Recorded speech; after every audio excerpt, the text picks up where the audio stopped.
The seven heavens and the earth and whatever in them exalt him. And there is not a thing except that exalts Allah by his praise. But we do not understand their way of exalting. Indeed, he is ever forbearing and forgiving. تسبح له السماوات السبع والأرض ومن فيهن وإن من شيء إلا يسبح بحمده ولكن لا تفقهون تسبيحهم إنه كان حليما غفورا. God has created all living creatures. This universe and all the creations submit to its natural will, whether by choice or by force. Humans are the only being who have a choice. Those who choose to worship God or Allah are rewarded for their worship. The disbelievers of God or the polytheists might have alienated themselves from their Lord by failing to worship Him. But the atoms of their bodies and everything in them is worshiping God and glorifying Him.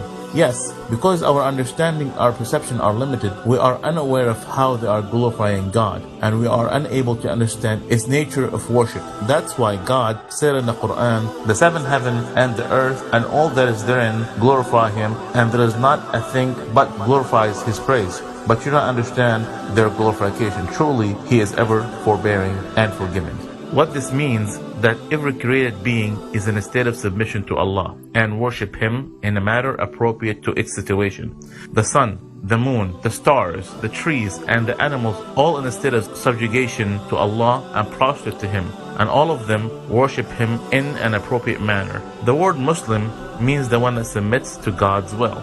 Their worship can be how they communicate with each other, how they follow their nature, how the electrons circulate around the proton, how the plants grow in a specific direction, in a matter and a language we don't understand. The key to understanding this verse lies in realizing the fact that the application of the term worship varies depending on what or who is it applied to. In the Quran, one is worshiping Allah when any creation is living in accordance with its purpose in creation. For us humans, it means obeying all the dictates of our Lord, to have submissive mind toward Allah by performing prayer, fasting, and being honest, all for the sake of Allah.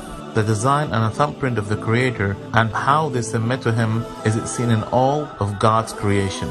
Quran is the final revelation from God, states that everything in nature submits, prostrate to Allah. To answer your question, yes, the dinosaurs worship God in a way we don't understand. The big question is, are you worshiping God alone, or are you worshiping something else? If you have questions about Islam, ask a Muslim.